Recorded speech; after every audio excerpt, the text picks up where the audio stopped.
Welcome to Anant sir की class. और अनंत sir की इस क्लास में आप लोग देखने जा रहे हो ना, पढ़ने जा रहे हो, ठीक है ना, और याद करने जा रहे हो अनंत सर के साथ जनरल नॉलेज। तो जनरल नॉलेज आज शुरू करते हैं क्लास 5 का चैप्टर 1। तो चैप्टर 1 देखते हैं। चैप्टर 1 है आपका सिम्बायोलिक बर्ड्स। कौन सा चैप्टर है? सिम्बायोलिक बर्ड्स। बहुत सारी जो चिड़ियाएँ जो हैं, बर्ड्स जो हैं, आकाश में जो उड़ते हैं, है ना, किसी न किसी सिंबल को भी रिप्रेजेंट करते हैं। पूर्वजों से बहुत सारे पीछे ज़माने से ऐसा है कि बर्ड्स का एक सिंबॉलिज्म रिप्रेजेंटेशन भी है। तो आइए आज हम लोग उसी के स्टडी करते हैं और देखते हैं। सबसे पहला तो हमारा जो यह बर्ड्स जो आपके सामने दिख रहा है, बड़ा ही प्यारा पक्षी है। सभी कोई देख रहे हो इस पक्षी को? आप सब पहचानते भी हो। चलो बताओ कौन सी पक्षी है। और इट इज कंसीडर्ड, और यह कंसीडर किया जाता है किसे? Symbol of peace and love. शांति, पीस एंड लव, शांति और प्रेम का यह सिंबल है। यह पक्षी जो है पूरी दुनिया में, ऑल ओवर द वर्ल्ड, पूरी दुनिया में this bird is the symbolism of peace and love. Tell me the name of this bird. Tell me the name of this bird. What? Very good. This bird is dove. This bird is dove. D-O-V-E, dove. Dove means कबूतर। हिंदी में इसे कहते हैं कबूतर, है ना। और इस पर गाना भी बहुत अच्छे अच्छे बने हुए हैं कबूतर पर। डव क्या है? डव। ये प्लांट, ये जो प्लांट नहीं है, ये क्या है? बर्ड है, डव। और ये किस चीज़ का सिंबॉलिज्म है? किस चीज़ का है? Peace and love. Okay, very good. तो नेक्स्ट क्वेश्चन, आप देख रहे हो इस बर्ड को? बता दो कौन सा बर्ड है। वेरी गुड, फोटो देखा और बता दिया, है ना। लेकिन ये सिंबॉलिज्म का है। It is considered to be possessed by an ill spirit. Ill spirit, यह दुष्ट आत्माओं, गलत कार्यों का यह रिप्रेजेंटेशन करता है। इल स्पिरिट कौन सा यह है? और its hooting is believe to be a warning of death.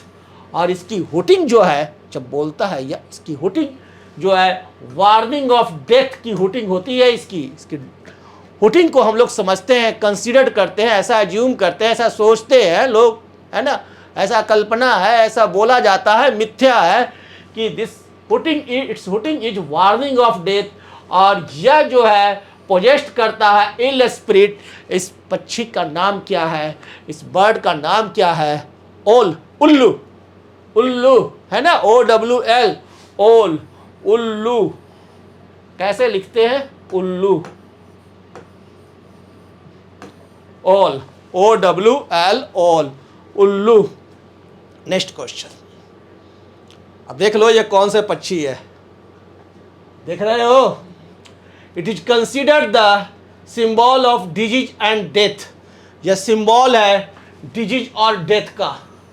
Disease और डेथ का सिंबल है। Nobody likes it to fly over his here home. और कोई भी इसे अपने घर के ऊपर से उड़ना इसको पसंद नहीं करता है। यह कौन सी पक्षी है जो कि सिंबॉलिज्म है? किसका सिंबॉलिज्म है?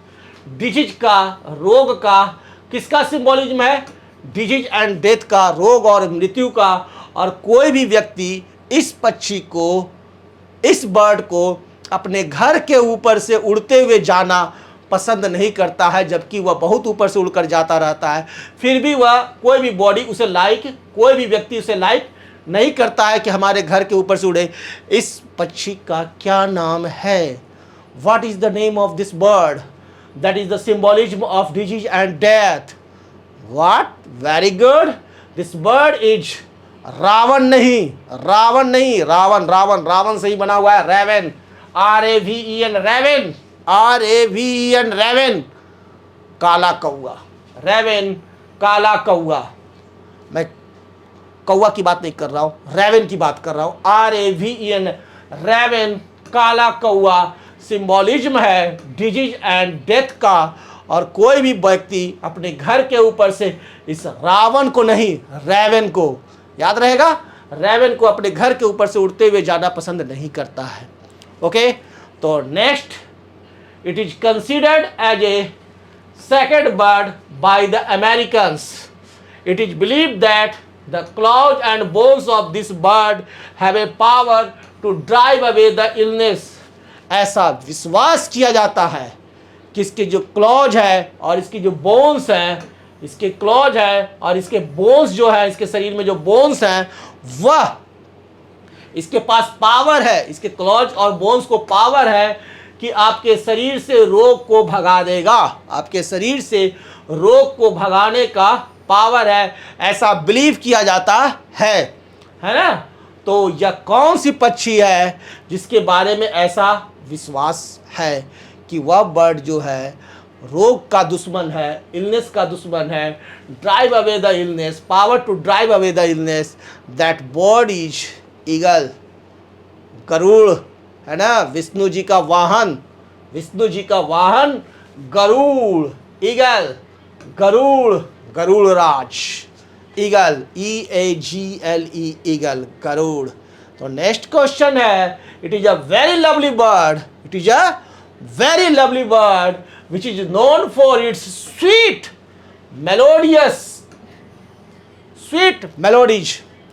अपनी मीठी मधुर आवाज के लिए मशहूर है। यह छोटी सी चिड़िया, यह छोटी सी चिड़िया अपनी स्वीट मेलोडीज के लिए मशहूर है। It hurts the spring season, और it hurts the spring seasons, और यह स्प्रिंग सीजन में, बसंत ऋतु में बहुत ही ज़्यादा हर्ट्स करती है, इसकी स्वीट मेलोडीज सुनने को मिलती है। It is considered as the omens of the happy marriage, और यह खुशहाल वैवाहिक जीवन के लिए यह माना जाता है कि यह देवदूत है ना, उसका सिंबॉलिज्म है।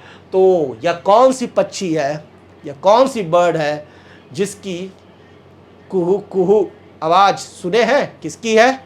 वेरी गुड, कुकू, कुकू कोयल, कुकू कोयल। कोयल की आवाज बहुत मीठी होती है और वसंत दिनों ऋतु में, स्प्रिंग सीजन में बहुत ही ज़्यादा यह अपनी आवाज को फैलाती है। Okay, which bird is this? Cuckoo, CUCKOO, cuckoo, छोटी सी चिड़िया है। नेक्स्ट क्वेश्चन है, it is a kind of mythical bird, it is a kind of mythical bird. कैसा बर्ड है?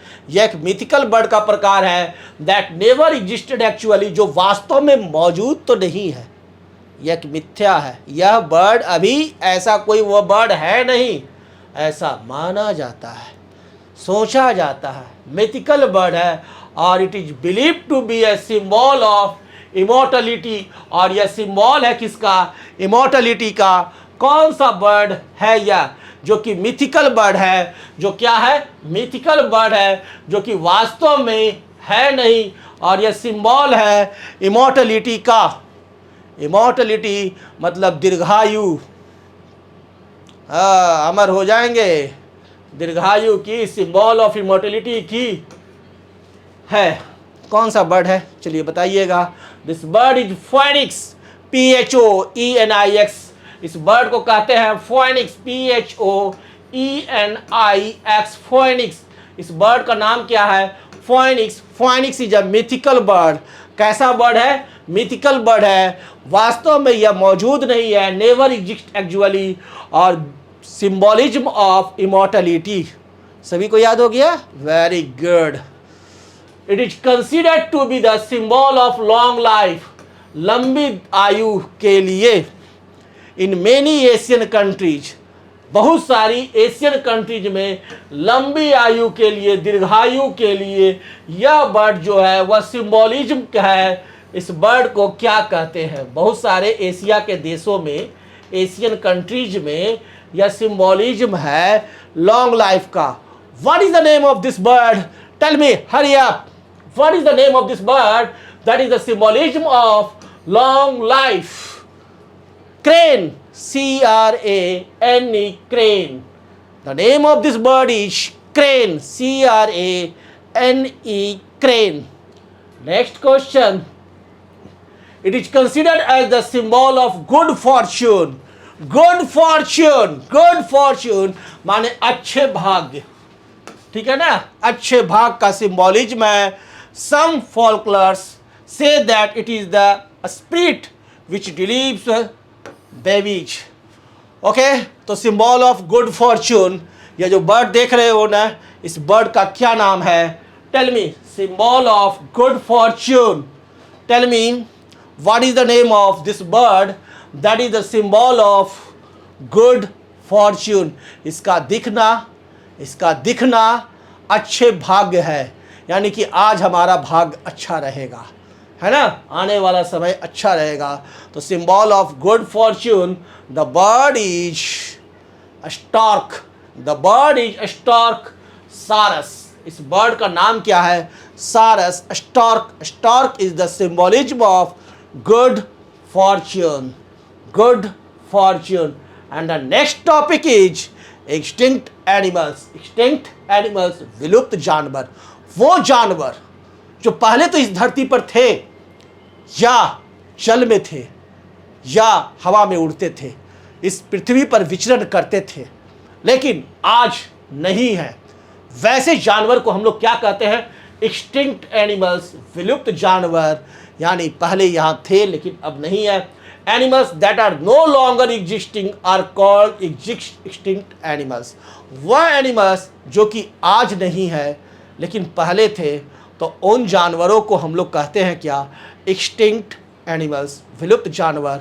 तो your first question is here, it is yellowish brown. यह जो दिखाते हैं, हम आपको एक यहाँ पर पिक्चर दिखाएंगे जो कि एलोइस ब्राउन जेब्रा है. कैसा है? Yellowish brown zebra with stripes on his head, neck and body.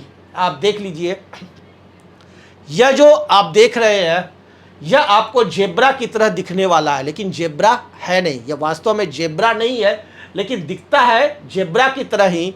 और यह एलोइस ब्राउन जेब्रा है. कैसा जेब्रा है? एलोइस ब्राउन जेब्रा है, जिस पर कि स्ट्रिप्स है, धारियां हैं, जिस पर क्या है? ये स्ट्रिप्स है, और ये जेब्रा की तरह दिखाई देते हैं, और एलोइस ब्राउन है, लेकिन आज ये हमारी इस धरती पर नहीं है. ऑन इज हेड, हेड पर है, नेक पर रहते हैं, और बॉडी पर पाए जाते हैं. तो इस एक्सटिंक्ट एनिमल्स का क्या नाम है? दिस एक्सटिंक्ट एनिमल्स जो आप यहाँ देख रहे हैं, इसका नाम है क्वैगा. क्या नाम है? क्वैगा. एग्जाम में आएगा क्वेश्चन, तो आपको यह सेंटेंस दिया हुआ रहेगा, पिक्चर नहीं रहेगा. ओके, मैं तो आपको दिखा रहा हूँ कि इन एनिमल्स का कैसा पिक्चर है, कैसे दिखते थे. क्वैगा, इसे क्या कहते हैं? QUAGGA, क्वैगा. कैसा दिखता था क्वैगा? एलोइस ब्राउन स्ट्रिप्स रहते थे, जेब्रा की तरह यह दिखता है. चिड़ियाघर में जेब्रा भी दिखाई देगा, जेब्रा की तरह ही कुछ दिखता था, और पूरे बॉडी पर इसके क्या रहते थे? एलोइस ब्राउन स्ट्रिप्स रहते थे, on his head, neck and body. और यह जो क्वैगा है आज धरती पर नहीं है, यह एक्सटिंक्ट हो चुका है, विलुप्त हो चुका है. ओके, नेक्स्ट क्वेश्चन है, it had a hairy skin. ध्यान दीजिएगा, it had a hairy skin with a sloping back and long curved टस. लॉन्ग कर्व्ड टस, एक बड़ा सा लंबा कर्व्ड टस होता था, बड़ा भयानक दिखता था. आज भी कोई कोई कार्टून में दिखाया जाता है इसको, है ना. और पूरे बॉडी पर हेयरी स्किन, बड़े बड़े बाल रहते थे, और ये बर्फीले क्षेत्रों में पाए जाते थे. क्या नाम है इस एक्सटिंक्ट एनिमल्स का? दिखता तो कुछ हाथी की तरह है, लेकिन हाथी है नहीं, एलिफेंट है नहीं. इसके पूरे बॉडी पर बाल बड़े बड़े होते थे. हाथी के तो बॉडी पर बड़े बड़े बाल तो है नहीं. हाथी की जो टस्क है वो इतने बड़े होते नहीं थे, इतने घुमावदार होते नहीं हैं. तो इतने लंबे लंबे टस्क वाले, और वो भी कर्व्ड टस्क वाले जो एनिमल जो विलुप्त हो गया है, उसका नाम क्या है? Tell me the name of this great big animals. The name of this animal is mammoth. इस एनिमल्स को कहते हैं mammoth, MAMMOTH, mammoth. This animals name is mammoth, MAMMOTH, mammoth, इस एनिमल का नाम क्या है? मैमोथ। नेक्स्ट क्वेश्चन है, it was a flightless bird, यह क्या है? फ्लाइटलेस बर्ड है, मतलब उड़ नहीं सकती है। यह कैसा है? Flightless bird found on the islands of Mauritius, या मॉरिटियस आइसलैंड पर। आइसलैंड मतलब क्या होता है? द्वीप, जिसके चारों तरफ वाटर हो। तो उस आइसलैंड्स पर, वो कौन सा आइसलैंड? मॉरिटियस आइसलैंड पर पाया जाता था। और यह फ्लाइटलेस बर्ड है, उड़ती नहीं थी। ये जो बर्ड है, जो कुछ इस तरह की थी, एक बड़ी सी चिड़िया है, बड़ी सी बर्ड है, फ्लाइटलेस है, उड़ नहीं पाती थी, आज यह नहीं पाई जाती है। इस फ्लाइटलेट बर्ड का नाम क्या है?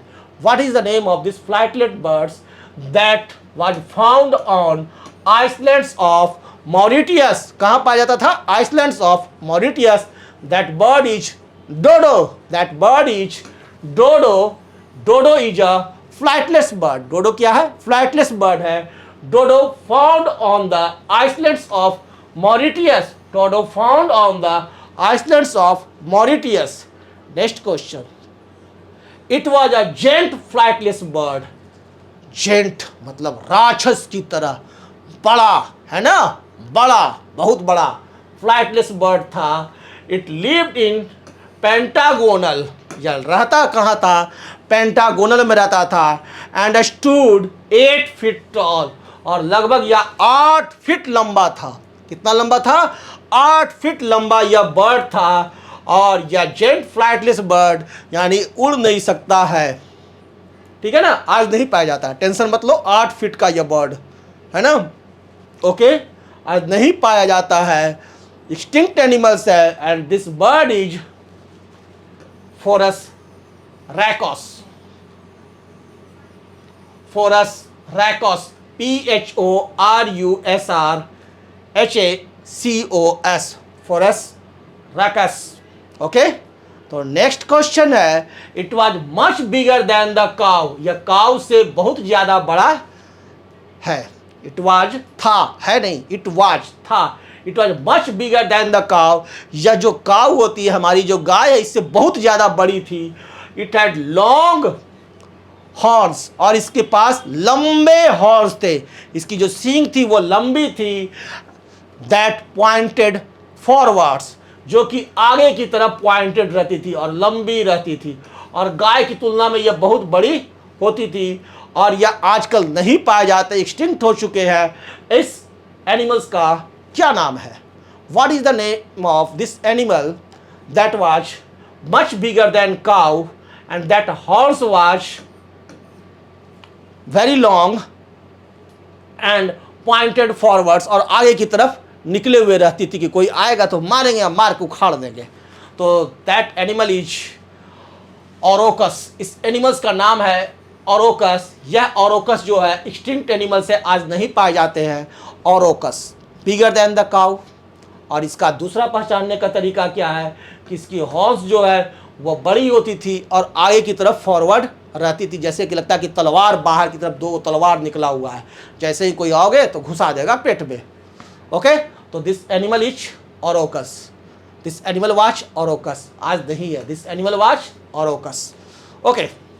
It was the largest known carnivorous, यह लार्जेस्ट नोन कार्निवोरस है of modern times and is also known as Tasmanian wolf.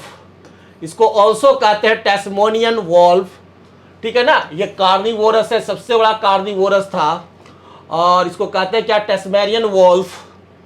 इसका क्या नाम है? इसका नाम है थाइलाकाइन। इस एनिमल्स का नाम है thylacine. This animal was thylacine. तो आप सभी लोग याद रखेंगे thylacine, this animal was thylacine. तो यहाँ तक आपका 2 चैप्टर्स जीके का कंप्लीट होता है। आप सभी को याद कर लेंगे, और नेक्स्ट चैप्टर जो है वो नेक्स्ट डे हम लोग स्टडी करेंगे, okay. Thank you, good bye.